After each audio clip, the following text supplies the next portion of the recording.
అందరికీ welcome to heart taste. ఈరోజు video ఏంటంటే ఫ్యాబ్రిక్ పెయింటింగ్. నా కోసం నేను శారీ పెయింట్ చేసుకున్నాను, అది కూడా ఫస్ట్ టైం. ఇంతకుముందు నేను ఫ్యాబ్రిక్ పెయింటింగ్ చేశాను, కానీ నా కోసం నేను మొత్తం హోల్ శారీకి పెయింట్ చేయడం అనేది ఫస్ట్ టైం అనమాట. ఫస్ట్ నేనైతే ఒక కాటన్ శారీ తీసుకున్నాను. నాకు ప్లెయిన్ కాటన్ శారీ దొరకలేదు, సో ఇలా లైన్స్ వచ్చాయి, చిన్న చిన్న zari lines.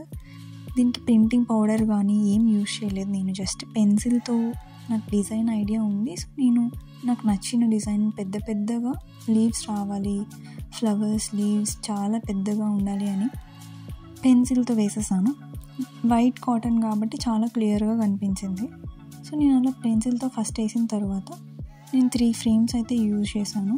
First frame set చేసుకొని పెయింట్ వేసి డ్రై అయిన తర్వాత అవుట్లైన్ కూడా వేసేసి, అది కూడా డ్రై అయిన తర్వాత మాత్రమే ఆ ఫ్రేమ్ తీసి నేను వేరే శారీకి వేరే దగ్గర పెట్టాను.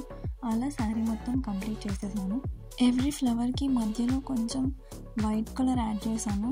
అప్పుడు కొంచెం లైట్ షేడ్ కోసం వైట్ కలర్ ఎవ్రీ పెటల్కి అలా యాడ్ చేశాను.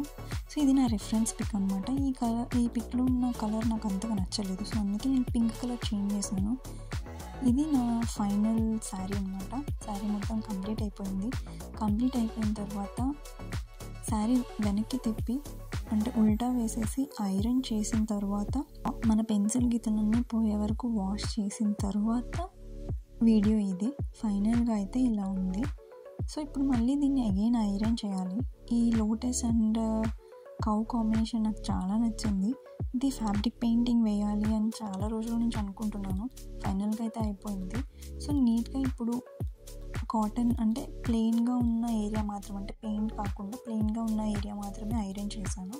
నెక్స్ట్ పెయింట్ ఉన్న సైడ్ కూడా జస్ట్ ఉల్టా పెట్టేసిన తర్వాత నార్మల్ పేపర్ తీసుకొని పేపర్ పెట్టేసి పేపర్ పైన ఐరన్ చేయాలి. నాకు ఈ శారీలో బ్లౌజ్ పీస్ అయితే రాలేదు, అండ్ నేనైతే సపరేట్గా గ్రీన్ కలర్ అయితే మ్యాచ్ అవుతుంది అని గ్రీన్ కలర్ బ్లౌజ్ పీస్ అయితే తీసుకొని సపరేట్గా స్టిచ్ చేయించుకున్నాను.